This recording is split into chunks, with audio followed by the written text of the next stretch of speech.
then we'll do something else. Breathe in as much as possible. So I see the gallbladder. What I'll do is I'll lower the gain. Not too low. But I lower the gain to eliminate some echoes inside of the gallbladder so they don't look as much. So I open up the gallbladder. Open up the gallbladder as big as possible. As big as possible. And this is my gallbladder long axis. But the label is just gallbladder sag. I heard that. I heard that. I heard that. All right, gallbladder. All right, gallbladder sag. So this is your long axis. You don't have to give me long. You don't have to write long axis there. This is a long axis view. You put it with a portal vein or no? No, you don't have to. You have. I mean, usually when you have a long axis, you're gonna have it like that picture that you take of the gallbladder, main lobar fissure, portal vein. But no, it doesn't have to. So I'm going to wait to try to open up the gallbladder as big as possible. All right, and you take that image. Okay. And now what I'm going to do is now I'm going to get that gallbladder, I'm going to sweep through it. You can start from the right to the left. I like to start from the left to right, which goes from neck to body, but it really doesn't matter. Some people put neck, body, fundus. You don't have to do that for me. All right, so I'm going to go again. And my guidance is always my long axis image. So that's my long axis, and now I'm going to sweep. So you see how it's going? I like to start from the neck. How do I know it's the neck? Because the closer it gets to the portal vein, it's the neck. So you see, I have a little view of the neck. Take my image. And I'm just going to sweep. Look, I'm just angling to the other side. Then it gets slightly bigger. Once it gets slightly bigger, that's your body. All right. And then you keep going and you get the last part of the gallbladder, which is your fundus. All right. And you notice if I sweep anymore, gallbladder's done. So that's a way of, you know, making sure that you saw the whole entire gallbladder. All I did, for everybody that wants, all I did was I swept. I swept from here, and the gallbladder just did this. And then it gets smaller again. Okay, so now I'm going to do exactly the same thing, but with the patient in left lateral decubitus. All right, move to the side. All right, so you come with the patient like this, and you do the same thing. All right, breathe in. Fine enough, we're ready to go. All right, wait 1 second. All right, so I do the same thing. I try to angle and I play with my probe to get it as long as possible. It looks like there's pretty good. Take the image and then I sweep. I start with a small piece and I sweep through and it keeps getting bigger and then it gets smaller again. All right, so that's all I'm doing. I'm just going through the gallbladder, making sure that I'm looking at all the parts of the gallbladder. All right, then I come here and I go transverse now. All right, and I like to start with a subcostal view. All right, breathe in. And now I'm going to show you. You see? Oh, yeah, on him, he's a really easy patient.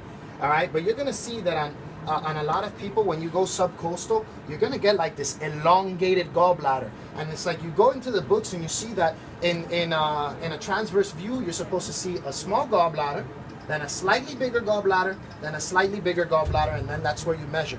But then in some people, you go subcostal and you say like, damn, the gallbladder is super long. That's the position of their gallbladder. So all you have to do is go intercostal. On him, you don't have to do it. On him, you're going to be able to do everything subcostal. You see how small that is? So if that's really small, what part of the gallbladder am I looking at? The neck. Once it gets bigger, body, once a little bit bigger, body and fundus are almost the same size. Now I'm going to show you something. Breathe in. All right, so I'm just going subcostal, and I'm going down, down, down. It's always after the portal vein. So I have, right there. All right, so you see it's getting, you know, we could have started right here, neck, then right here, body, then a little bit more fundus. Now let's see if we look at the wall in the top, that it looks echogenic. Let's see if we can, if intercostal makes the wall look better. All right, so I just have to find the rib, which is it's going to allow me to see the gallbladder. Can we say that the wall looks a lot more echogenic intercostally? Yeah. All right. When you're going to do a wall measurement, I want my wall measurement in an intercostal view. All right. If you do it subcostal, as long as you get a nice echogenic wall, I don't mind. But if it's not coming out really echogenic, just go intercostal. See if it comes out a lot brighter and do your wall measurement like that. Okay, and and when you go intercostal, even on the patients where you go subcostal and the gallbladder still looks long, go intercostal and you'll see how you'll get it round. All right, so I'll do this. because it looks so easy subcostally, we can do it intercostally too. I can do the whole entire transverse view. All right, intercostal, breathe out. Okay, so I can come, make it look very small. That's my neck. Then I start angling down, gets slightly bigger. That's my body. And then slightly gets even bigger, and look how clear I can see that echogenic wall. Do my echogenic wall, and come here, caliper measure, right? Caliper measurements, and always the only part of the gallbladder wall that you can measure is the anterior wall. You cannot measure the sides, you cannot measure the bottom. Never. There's artifacts that come out in the sides, there's artifacts that comes out in the bottom. So I don't want to see the measurement here, I don't want to see the measurement here, I don't want to see the measurement here, I want to see it right here. All right, from and only measuring the echogenic. All right, and basically can go up to 0.3 centimeters or 3 millimeters. Okay, look at your measurements before you say, because you guys are just gonna do it, and then you're gonna give me a measurement that says 3 point something, and I'm gonna give you points up. Oh, why? Because you just told me that the patient has cholecystitis. You just told me that there's an inflammation of the wall because you gave me a wall that was bigger than 3 millimeters. Okay? So how short has to be again? Huh? How the measurement? Up to 3 millimeters. So in this machine, it's gonna say 0.3 because it's in centimeters. Okay. If the machine uses millimeters, then it would just say 3. 0.3 centimeters and 3 millimeters, the same thing. Okay? All right? Then we're done with that part. Here's where the hardest part of the protocol comes. Now, where do you measure in the fundus? In the fundus. So not in the neck, body, you know. Now, of course, if you're scanning a patient and you notice that in the fundus, the wall becomes very blurry, and in the body, you see a better echogenic wall, then you measure it at the body. But based on books, you know, you do it in the fundus. All right, so we're gonna come over here now, and we're gonna, my bad, the CBD.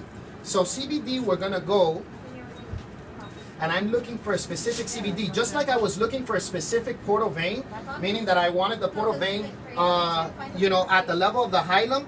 I want my CBD also at the level of the hilum. Breathe in. So you see, here we got the main portal vein. I can tell because it's before the bifurcation. You guys see this? It's most likely gonna be this one, but let's just be 100% sure. There's the Mickey Mouse sign. I don't got, if you guys know that right there, portal vein, Mickey Mouse sign. All right, on him, very classic. Now we see this one that's anterior to the portal vein. You see that little anechoic one? Let's see if we can zoom in. I don't want to zoom in too much because sometimes it gets blurry. All right, but you see how there's, okay, boom, an anechoic area right there. I put color, and you see it's kind of picking up color. So I don't know if I'm 100% sure if it's that. All right, I'm gonna move him to left lateral. Go left lateral. All right, now there was a bunch of different angles that I could have done, but I like to just come left lateral. A lot of the times you find it that way, and you know, you don't have to struggle there 30 minutes trying to find your thing. All right, so once again, I see the portal vein right here. This is what I'm looking at. And I see a structure right outside of the liver. I'm gonna zoom into it. See if you guys see I'm looking at that. I don't know if that's the CBD. I don't know. It might be the hepatic artery. All right, it could be this one too. All right, you see there's like an echogenic wall there. All right, it's gotta be that one. Oh, no, it's not that one. See, it picks up color. So let's go to another one. All right, breathe in. All right, let's see that one that's towards the side. Picks up color too. Man, gonna be that skinny one right there. Let's see. Alright, here we go. Alright, you guys seeing that structure that's not picking up color? If you guys don't know what I'm looking at, look at what I'm gonna measure right now. Do you see that? You didn't notice that the color was blinking around it, but not right in it? And then the other ones that looked exactly the same as this one, but it was filling up with color.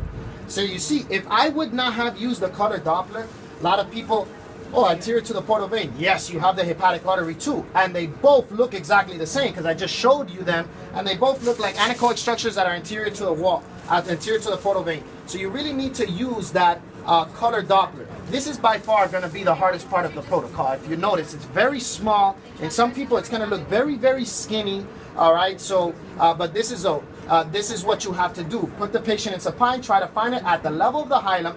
Then if you can't find it, move the patient to left lateral decubitus Also, you can put them to left posterior oblique and try to find it like that as well, at the level of the hilum. So what we're gonna do here is we're gonna take an image of that, and I like to do 3 images. All right, not that you have to in the hospitals, but I like to. I clear off the measurements to show, so I don't block it, and I take it. Okay, and then, you know, some people take off the color and do it like that too. Okay, so, you know, just do it the way that I do it. All right, so there we go. You have the portal vein with the CVD anterior to the portal vein. All right, like I told you, this is gonna be by far the hardest part. And remember, I'm not looking for you to find me something where, breathe in. All right, and let's say on somebody, I saw something anterior right over here. Well, that's not the one I want, because over here, is that in the by the hilum? No, you're already inside, and you can tell because look how it's starting to get smaller. So I want it as close as possible to the hilum, okay? And that's it. That's your gallbladder protocol. So if you notice, everything was pretty easy until we got to that situation, which this